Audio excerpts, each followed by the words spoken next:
Morning, sir. We are the first group, and today we are going to discuss about the classification of gunpowder, explosion, and explosive materials.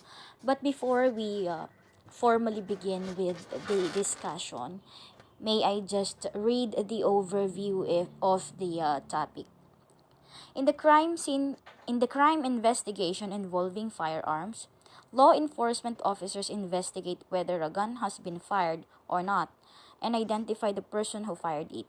When the firearm is released, the residue of unburned gunpowder may escape through the port of a firearm at the rear of the barrel. These gunpowder residues will deposit on the firer's hand, and some of it will remain in the barrel. The authorized expert will perform a chemical examination to detect the presence of gunpowder residue. Moreover, on the explosion, forensic scientists also requested to examine the remains of parts of a bomb to detect the traces of explosive materials. So, the classification of gunpowder, explosion, and explosive materials. A firearm is a barreled weapon that is common in criminal cases. When firing happened, it produces the combustion of powder of the cartridge. The residue of combustion products comprises burned and unburned powder called gunshot residue or the GSR. Gunshot residues include the powder found on the surface of the bullet and cartridge. Okay, so in a particular criminal case, or in some of cases, a firearm is one of the usual weapon that is commonly used in a criminal cases.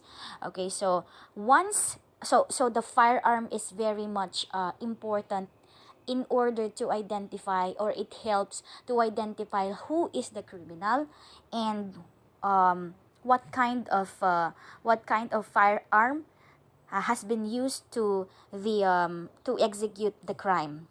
Okay, so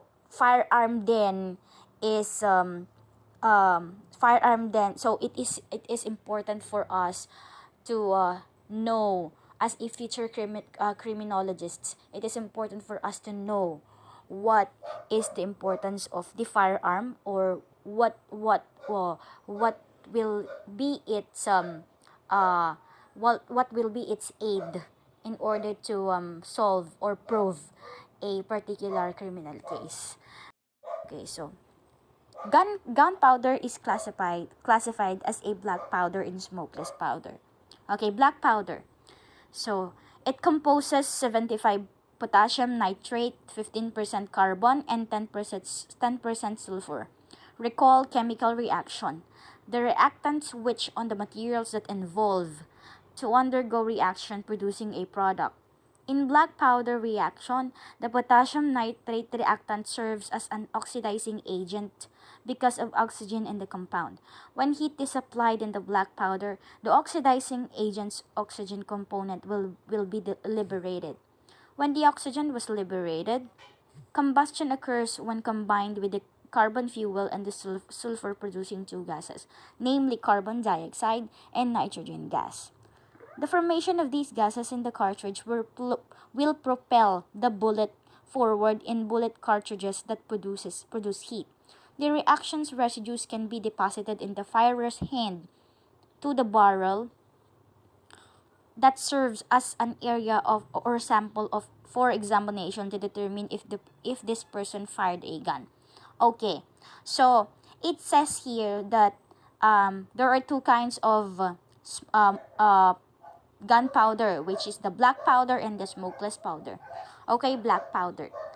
Okay, so in here, in here, the black powder. So the black powder, these powders is found, or it came from the bullet or the ammunition. So the cartridge will just propel the bullet, but the gunpowder or the GSR, either the black powder or the white, the smokeless powder, is came from or are came from the bullet or the ammunition. So Black powder reaction consists of the following reactants and products of the reaction: carbon in charcoal and sulfur as a stabilizer for combustion. Potassium nitrate in the products includes carbon dioxide, nitrogen gas, and potassium sulfide and heat. So, I am talking about the composition of the black powder. So it says here that the black powder consists of carbon charcoal and sulfur as a stabilizer for combustion, and also potassium nitrate and carbon dioxide, nitrogen gas, potassium sulfide as well. Okay, so let us proceed with the smokeless powder. It replaces the black powder. It serves as a propellant in firearms. A propellant is a substance or a fuel to make the bullet move out of the firearm. The difference of smokeless powder is that it is safer, clean, and efficient than the black powder. It consists of nitrocellulose classified as single base, a double base composed of nitrocellulose and nitroglycerin. The triple base consists of nitrocellulose, nitroglycerin, and guanidine. Smokeless powder is highly flammable because it can provide built-in oxygen for combustion even without oxygen coming from the environment. Once the powder ignited, meaning burned, it will rapidly burn completely. Ignition occurs when the smokeless powder is exposed to a flame, electric spark, and electric hot plate. Okay, so this powder, which is the black powder and the smokeless powder, has something to do with the identification or verification of as to whom or as to what kind of firearm has been used to execute the crime, or to identify or to verify if the a person of interest is the one, or has been identified, or has been said to execute the crime, or kung nag-fire ba siya nag-fire ba siya, gumamit ba siya ng baril. Kasi itong mga powder na ito, hindi lang po ito na hindi lang po ito what do you call this? Hindi lang po ito nagre-remain dun sa firearm, but it also remains on the hands of the firer. So, by then, yung makukuha pong gunpowder, or gunpowder from the firearm itself will match, there will be a chemical examination to detect as to the presence of gunpowder will match on the firer's hand. So it is important then that na ma-identify kung ma-identify natin tong mga gunshot residues na to, because it will aid in identifying as to whom is the firer and what kind of barrel has been used, and and also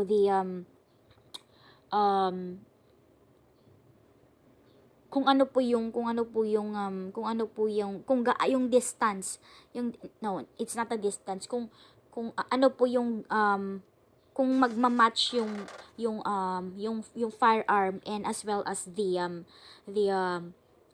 gunshot residues na nakuha dun sa persons of interest.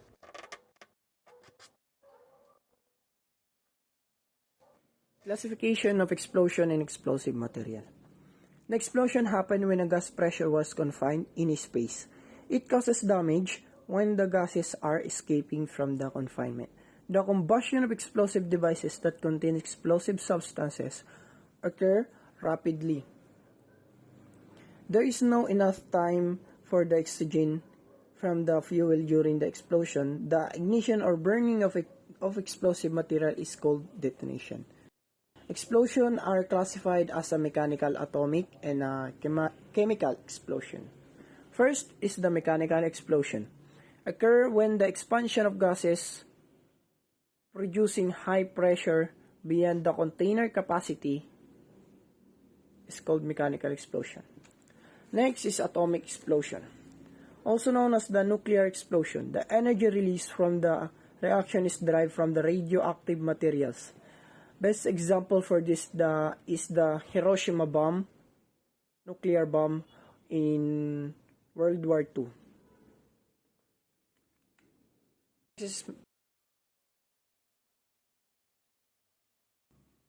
In explosive, it can also classified according to the speed of the chemical reaction based in these two, the low explosive and high explosive. First is the low explosive. These are the mixtures of chemicals that burn rapidly but subsonically as opposed to supersonically, meaning that it deflagrate o nasusunog muna kagaya na lang ng mga gasolina. Kaya naman ito ay di agad sumasabog ng sobrang lakas. And also black powder that used in fireworks are also they considered as a low explosive dahil na rin sa ang black powder ay mabilis masunog na dahilan na hindi gaanong kalakas na epekto na pagsabog nito. Next is the high explosive materials. In high explosive materials, in here it's subdivided into two primary or initiating explosive and secondary or non-initiating explosive. So nahati ulit siya sa dalawa. Initiating explosive na kung saan masyado ito na sensitive sa mga shock, friction, and impact, kagaya na lang ng paghagis nito. Halimbawa nito ay ang nitroglycerin, also called glycerol trinitrate. A powerful explosive at mahalaga rin bilang sangkap na karaniwang ginagamit sa paggawa ng dinamita. It is also used with nitrocellulose in some propellants, especially for rockets and missiles. Kaya naman isa ito sa itinuturing na delikadong sangkap sa paggawa ng mga pampasabog dahil na rin sa malakas na pagsabog nito na pwedeng ikapahamak ng sinumang tao na masasabugan nito. So next is the non-initiating explosive. Dito naman di gaya ng initiating explosive. Dito sa non-initiating explosive ay hindi ito masyadong sensitive na kung saan ito ay nilalagyan ng detonator na nakakontrolado ng isang tao at pwede niyang manipulahin kung kailanman niya ito nais pasabugin. Magandang halimbawa nito ay ang time bombs and homemade bombs like Molotov cocktail na gawa sa bote na may lamang gas or fuel sa loob nito at may nakalagay na mitsa sa taas ng bote na sasabog lamang kapag ito ay iyong inihag.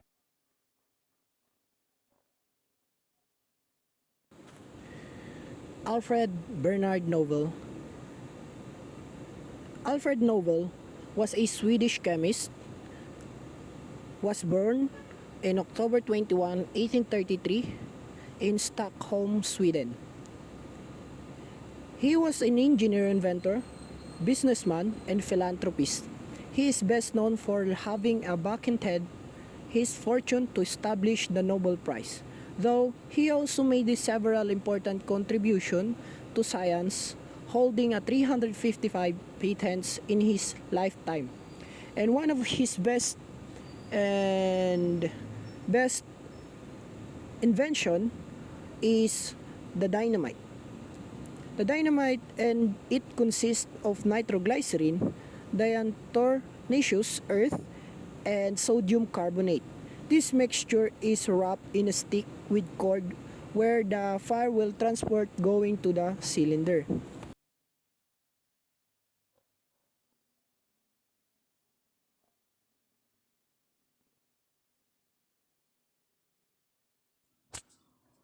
Methods and examination of residues and sampling, handling, and preserving explosive material. Paraffin test.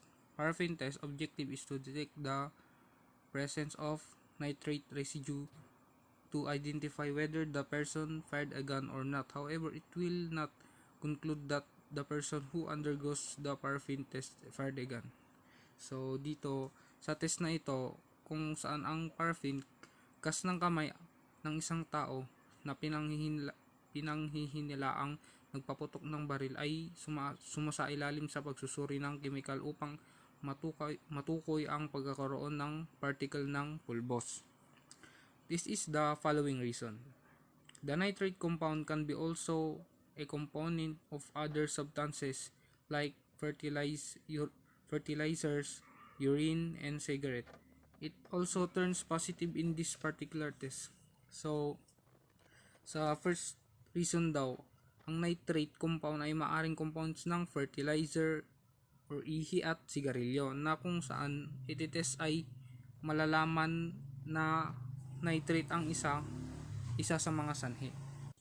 Second, the person turns positive in the nitrate residue test when he or she is closer to the person who fired a gun because the residue is in the form of particles that can travel in the air.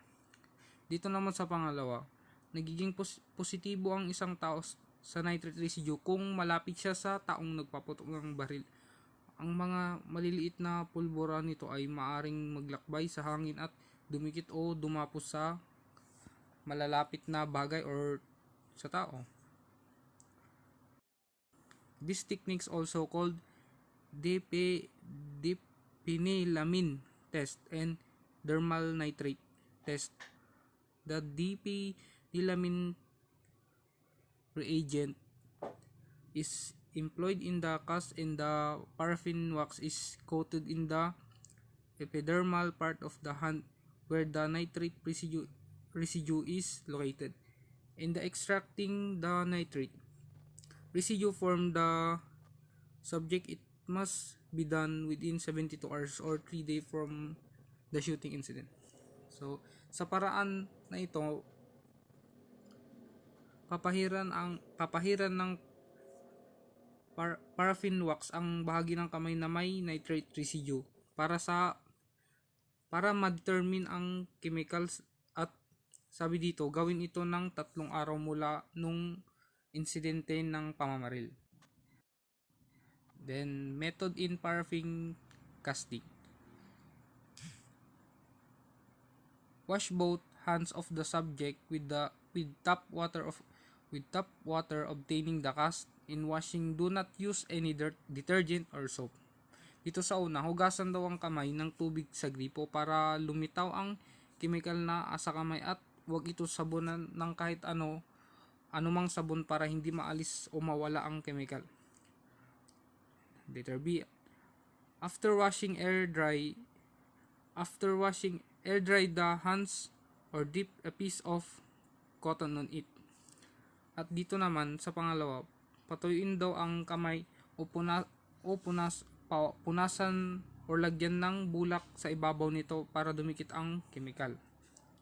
Letter C.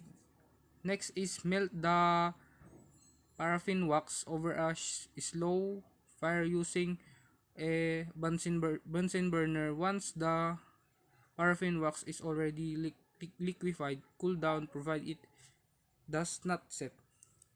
At dito sa next procedure, tunawin ang paraffin wax sa mahinang apoy gamit ang Bunsen burner at kapag ito ay natunaw na, ito naman ay papalamigin at lalagay sa malinis na lagayan para sa susunod na proseso.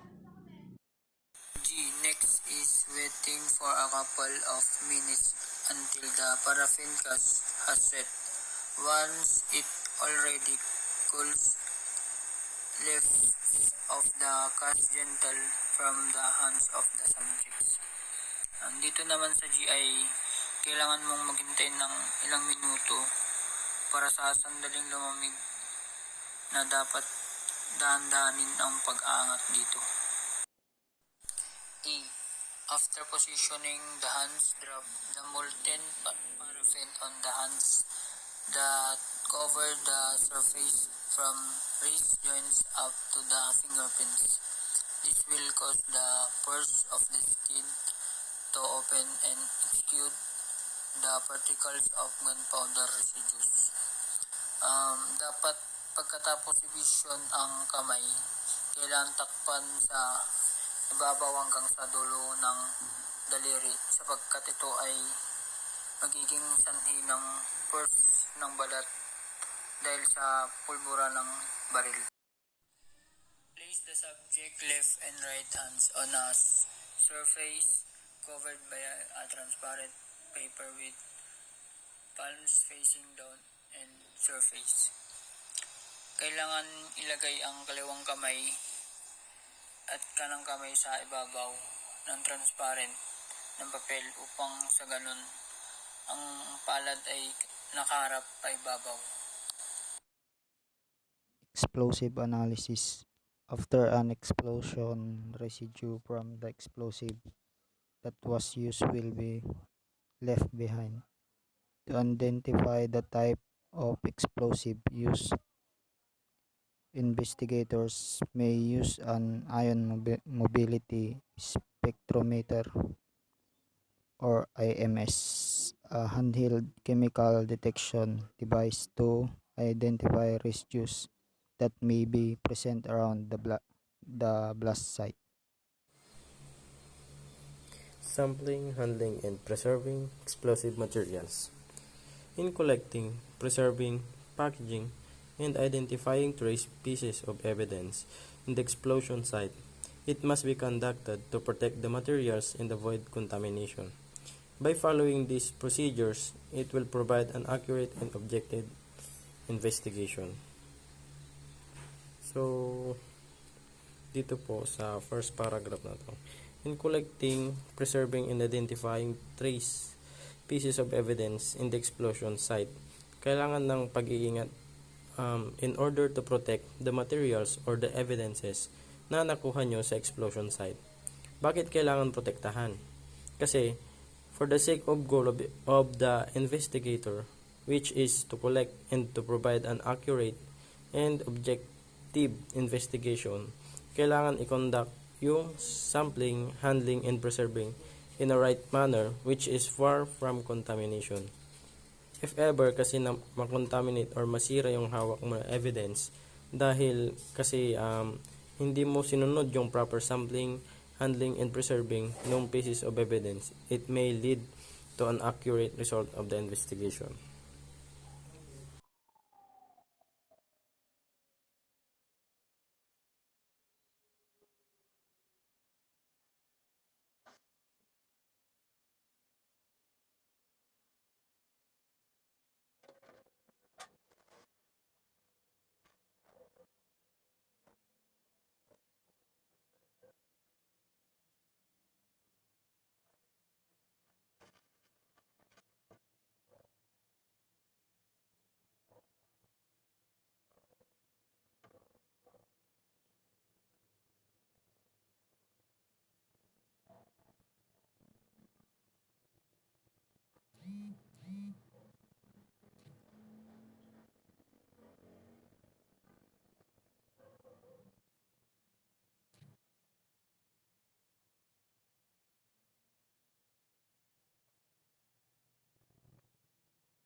Second paragraph.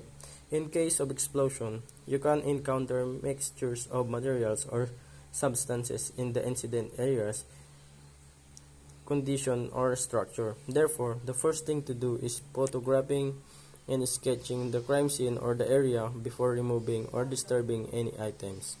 In collecting traces of explosive materials and possible gunshot residue location, you must be at your proper attire by wearing gloves, either surgical or latex, protective shoes, mask, and helmet for the safety of the investigator or responders. They must be equipped upon arriving in the area. Dito naman sa second paragraph is sinasabi niya na on the site of the explosion, sabi, pwede mo makita yung iba't ibang materials or substances sanhi ng explosion sa crime scene. Dito papasok yung importance ng photographing and sketching sa crime scene bago galawin ng mga investigators. When it comes to collecting traces of explosive materials and even sa gunshot residue location, you must be in your proper attire by wearing gloves, mask, surgical, or latex protective shoes and helmet. For some reason, kailangan talaga naka-proper attire, not just to avoid the contamination of evidence, but for your own safety in case na may active explosive substances pa. H. In a sheet of paper, you should write the following information about the cause: the date and time when the cause was taken, name of the subject, nature of the case, name of the signature of the person who obtained the cause, and if there is a case, this information will be attached to the cause before submitting it to the laboratory. Sinasabi dito, kailangan mong isulat ang mga sumusunod na impormasyon gaya ng kailan, oras, petsa, tagasaan, at iba pa. Kailangan ng pangalan ng taong nakakuha at perma. Dahil ang impormasyon na ito ay ikakabit sa case bago ito ipasa sa laboratory. The summary of this topic was all about the use of firearm, is usual weapon they use in committing a crime. One of the possible pieces of evidence for laboratory analysis is the gunshot residues. Gunpowder is classified into black powder and smokeless powder. Different analysis can trace the presence of nitrate residue to the subject. It includes paraffin test or the paraffin test, gunshot residue test, and gunshot range determination. It's also explosion and explosive devices involve different terms like detonation is the degree of explosion. Next is deflagration is the speed of burning. Ignition temperature such as match and spark will push the explosion reaction. Explosive materials are classified as or high explosive. The black powder and smokeless powder are low explosive. High explosive materials are divided into initiating and non-initiating or primary